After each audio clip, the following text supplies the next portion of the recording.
আসসালামু আলাইকুম। আপনাদের সাথে আছি আমি ইকরাস কুইজিন অ্যান্ড লাইফস্টাইল চ্যানেলটিতে আপনাদেরকে আরও একবার স্বাগত জানিয়ে নতুন একটা ভিডিও শুরু করছি। অলরেডি আপনারা দেখে বুঝে ফেলেছেন আজ কি রান্না হতে চলেছে। আজ আপনাদের জন্য নিয়ে এসেছি চটপটির রেসিপি। এই চটপটিটা আপনারা এভাবে রান্না করলে মোটামুটি 20 থেকে 25 মিনিটের মধ্যে খুব সহজে রান্না করে ফেলতে পারবেন। আর একদম ঘরোয়া পদ্ধতিতে খুবই কম মশলা দিয়ে রান্না করে ফেলতে পারবেন। আমি প্রথমেই চটপটিটা প্রায় 3-4 ঘন্টা ভিজিয়ে রেখেছিলাম। তারপর প্রেসার কুকারে আমি চটপটিটা দিয়ে দিচ্ছি। চটপটির সাথে আমি যেহেতু একটু আলু দিই, অনেকে আছে বেসন দেয় বা অন্য কিছু দিতে পারে। আমি চটপটিটা ঘন করার জন্য সবসময় আলু ব্যবহার করি। এখানে 2টা আলু আমি কেটে দিয়ে দিয়েছি চটপটির ভেতরেই, যেন একসাথে সেদ্ধ হয়ে যায়। তারপর একে একে সব মশলা আমি দিয়ে দেব। এখানে আমি চটপটির মটন নিয়েছি হাফ কেজি, সেই অনুযায়ী মশলাটা ব্যবহার করছি। আদা বাটা দিয়ে দিয়েছি হাফ চা চামচ, রসুন বাটা হাফ চা চামচ, হলুদ দেব 1 চা চামচের মতো। তারপর দিয়ে দিব জিরা গুঁড়া সামান্য পরিমাণ, হাফ চা চামচের একটু কম। আমি যেহেতু এখানে চটপটির যে রাঁধুনি মশলাটা আছে সেটা ব্যবহার করব, তাই জিরা গুঁড়াটা একটু কমই ব্যবহার করছি। লবণ ব্যবহার করেছি প্রায় 3 চা চামচের মতো, এবং আমি কিছুটা ফ্লেভারের জন্য কাঁচামরিচ ব্যবহার করেছি, 3টা ফালি করে কেটে দিয়েছি।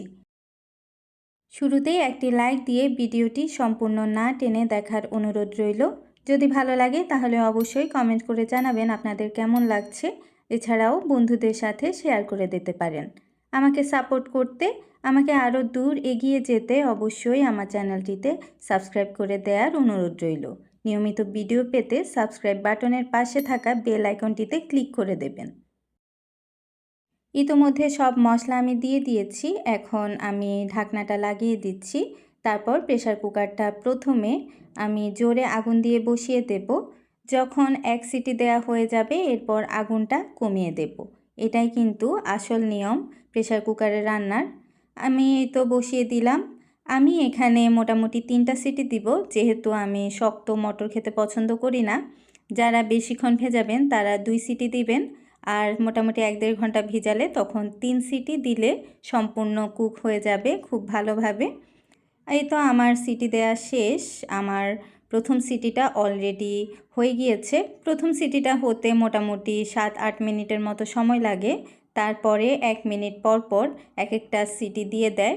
মানে আপনি মোটামুটি 10 থেকে 12 মিনিটের মধ্যে সেদ্ধ করে ফেলতে পারবেন আপনার চটপটির মটর। যেটা চুলায় সেদ্ধ করতে কিন্তু অনেক বেশি সময় লাগে। আমার মনে হয় প্রেসার কুকারে রান্না করলে গ্যাস অনেকটাই সাশ্রয় হয়, আর আমরা যারা সিলিন্ডার গ্যাস ব্যবহার করি আমাদের জন্য এটা কিন্তু অনেক গ্যাস সাশ্রয়ী একটা উপায়। মটরের পাশাপাশি আমার আলুগুলোও কিন্তু সেদ্ধ হয়ে গিয়েছে। এবার আমি আলুগুলো একটা স্প্যাচুলার সাহায্যে উঠিয়ে একটু ভেঙে ভেঙে দিচ্ছিলাম।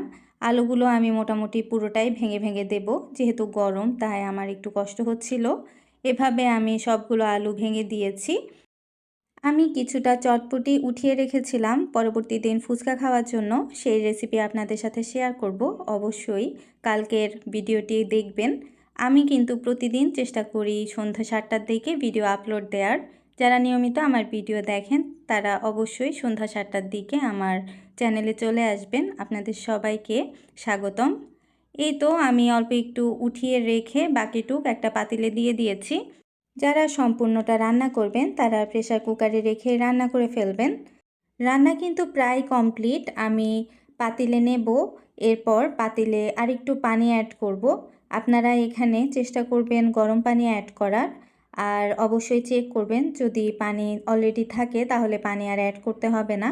আর যেহেতু আলু দিয়েছি তাই এটা একটু ঘন হয়ে যাবে, সেই হিসেবে পানি অ্যাড করবেন। শুরুতে একটু বেশি মনে হলেও এটা বসে যায়।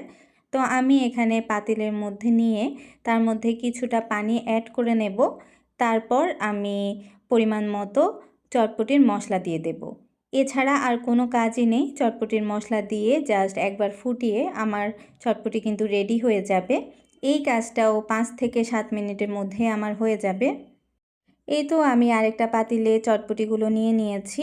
এবার রাঁধুনি যে চটপটি মশলাটা আছে আমি সেটা এখানে পরিমাণ মতো দিয়ে দিচ্ছি।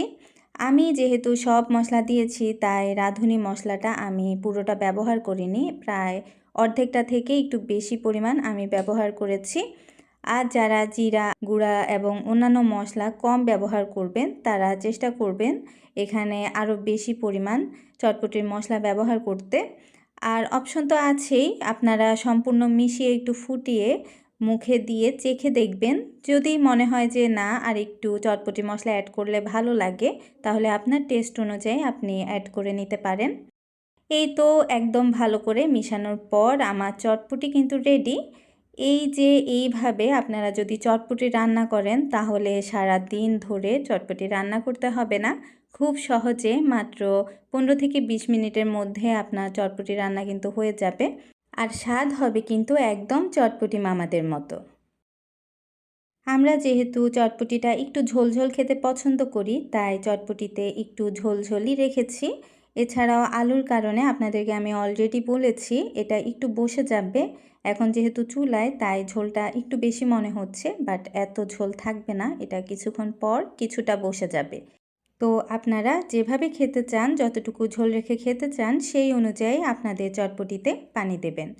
আমি অফ ক্যামেরাতে সব কিছু রেডি করে নিয়েছিলাম, এবার একটু চেখে দেখার পালা।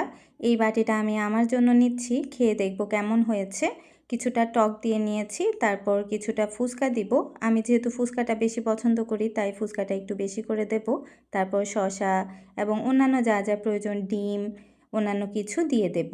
তারপর খেয়ে দেখব কেমন হয়েছে। আগামী দিনের ভিডিওতে কিন্তু আমি টক কিভাবে বানিয়েছি সেই রেসিপিটা দিয়ে দেব। আমার মতো করে টক বানালে টকটা কিন্তু আপনার একদম মুখে লেগে থাকবে। শুধু টকই আপনি এক বাটি খেয়ে উঠতে পারবেন যদি আপনি টক লাভার হয়ে থাকেন। আমার চটপটি অলরেডি রেডি হয়ে গিয়েছে আপনাদের সাথে গল্প করতে করতে। তারপর আমি চটপটিটা খেয়ে দেখেছি, খেতে কিন্তু খুবই মজা হয়েছিল।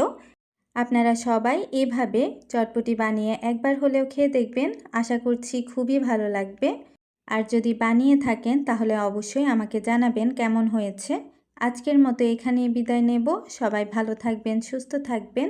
ধন্যবাদ।